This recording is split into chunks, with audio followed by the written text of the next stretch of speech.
आमचं 5 पार्टचं शूट होणार होता, त्यासाठी मी रेडी होऊन इथे आलेली होती आणि हे ऑलरेडी रेडी झालेले होते. ह्या पार्टमध्ये तुम्हाला थोडंसं इंटरेस्टिंग पाहायला हे भेटणारच आहे. सो आम्ही लोकेशनवर पोहोचलो होतो, इथे थोडंसं शूट वगैरे केला. हे आम्हाला दिसले जांभळं, तर आम्ही शूट सोडून हे जांभळाच्या मागेच लागलेलो होतो आणि खरं सांगू तर हे जांभळे एवढे गोड होते. काम चालू आहे.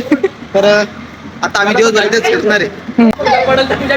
सगळ्याचे सगळे एवढे मागं लागले होते त्याच्या मागे, त्यांना खायचेच होतं. सो आम्ही खाल्लं वगैरे, शूट वगैरे केला आणि आता आम्ही लोकेशनवर चालू आहे पुढच्या. भयंकर गरम होत होतं. सो आम्ही इथे बंगल्यावर आलो होतो. इथे थोडेसे शूट आहे, पण त्या आधी आम्हाला दुसरीकडे जायचं होतं. इथे आम्हाला खूप टेक लागलेले, ते तुम्हाला पुढे मी क्लिप जोडणार आहे, ते तुम्हाला त्याच्याहून कळेल. थोडं फायटिंगचं शूट आहे, जे आता आम्हाला खरं सांगू तो खूप हसायला येत होतं, कारण लवकर होत पण नव्हतं. खूप टेक घ्यावं लागले आम्हाला. या शॉटला जास्त वेळ लागत होता म्हणून आम्ही इथला शूट करून घेतला, कारण एक कॅरेक्टर आहे, त्यांना लवकर जायचं होतं.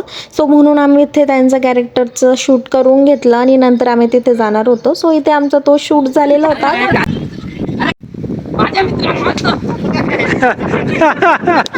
हा जो फायटिंगचा सीन होता, इथे आम्हाला भरपूर टेक लागले होते, कारण ते हसायलाच एवढं येत होतं, तो कसं तरी आमचा टेक झाले. आणि हा जो सीन होता तो हा खूप हसण्यासारखा होता. आम्ही इथे एवढं हसलो होतो ना. फायनली इथे आमचा शूट झालेला होता. त्यानंतर आम्ही खूप थकलेलो होतो, कारण भूक पण खूप लागली होती. मग इथे आम्ही नाश्ता वगैरे केला. बस आता चालली घरी. तर भेटूया नेक्स्ट ब्लॉग मध्ये. बाय.